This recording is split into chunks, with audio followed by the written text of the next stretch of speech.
Et la situation en RDC, on continue à en parler avec Pierre Boisselet. Bonsoir. Bonsoir. Vous êtes directeur de recherche à l'Institut Ebouteli, Institut congolais de recherche sur la politique, la gouvernance et la violence. Alors lundi, le M23 avait dit qu'il ne voulait pas prendre Bukavu. Or aujourd'hui, le groupe armé se rapproche de la capitale du Sud Kivu. Pourquoi ce revirement ? Alors effectivement, les déclarations de belligérants sont toujours à prendre avec des pincettes, mais là, effectivement, il y a eu un revirement très fort en l'espace de 3 jours, puisque hier, effectivement, ils ont avancé en direction de Bukavu. Ils ont pris une localité dans un endroit qu'on appelle Nyabibwe, qui est une localité assez stratégique. C'est difficile de décrypter quelles sont leurs intentions, mais on peut penser qu'il s'agit d'une manière de renforcer encore la pression sur Kinshasa et le rapport de force favorable du M23 dans l'optique peut-être du sommet qui devrait avoir lieu en Tanzanie samedi. Alors justement, le M23 dit qu'il va aller jusqu'à Kinshasa. Est-ce plausible ?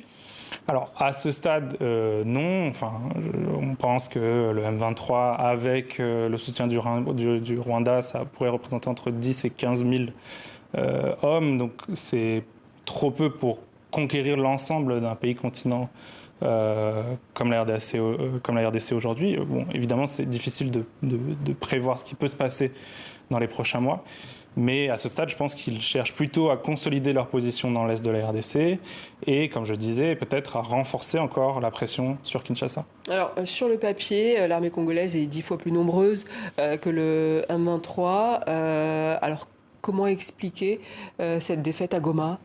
Alors, d'abord, ce sont des effectifs théoriques et on sait qu'en ce qui concerne les FARDC, il y a une différence quand même très notable entre les effectifs théoriques et ceux qu'on retrouve effectivement sur le terrain. En plus, on parle d'effectifs qui sont pour l'ensemble du pays. Donc, c'est vrai qu'aujourd'hui, le principal front, c'est celui du M23, mais ce n'est pas non plus le seul. Mais vous avez raison, il y a un rapport de force qui, numériquement, devrait être très favorable à l'armée congolaise, et on voit que ce n'est pas le cas.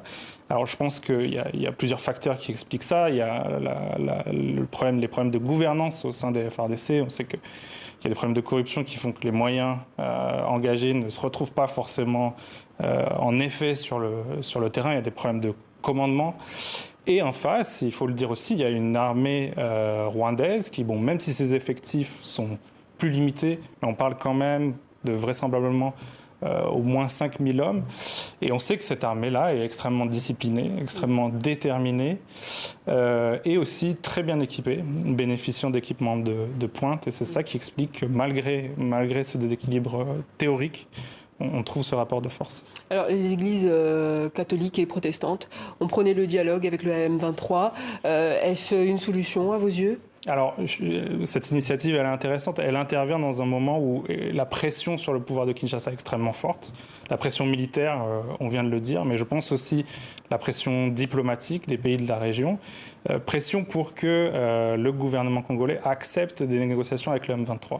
Alors jusque-là, sa ligne rouge a toujours été de refuser des négociations directes avec le M23. Donc je pense que l'initiative des églises, elle vise à tendre une perche au pouvoir congolais pour essayer de trouver une formule qui permette à ces discussions d'avoir lieu sans que ce soit des négociations directes. Toute la question maintenant, c'est de savoir si cette perche tendue va être saisie ou non par le gouvernement congolais. Alors, un sommet en Tanzanie pour amener la paix est prévu samedi. Les présidents congolais et rwandais devraient y aller. Qu'attendre de ce sommet ? Alors, je reste un tout petit peu sceptique sur la présence physique du président Félix Tshisekedi. Oui. À ma connaissance, il a déjà fait faux bond plusieurs fois. Alors la semaine dernière, il y avait eu déjà un sommet qui avait été convoqué par le Kenya pour le compte de la communauté d'Afrique de l'Est. Félix Tshisekedi n'y était pas allé, considérant notamment que la communauté d'Afrique de l'Est, dans ses positions, lui était très défavorable. Le sommet de samedi, normalement, il est co-organisé entre la communauté d'Afrique de l'Est et la communauté d'Afrique australe, qui en principe lui est un petit peu plus favorable.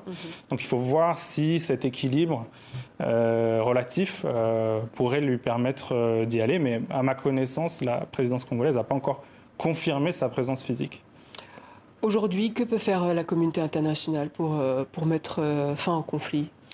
Alors, la communauté internationale dispose de leviers très importants, notamment pour faire pression sur le Rwanda, dont on sait qu'il est engagé dans cette guerre à côté du M23 et même très fréquemment en première ligne.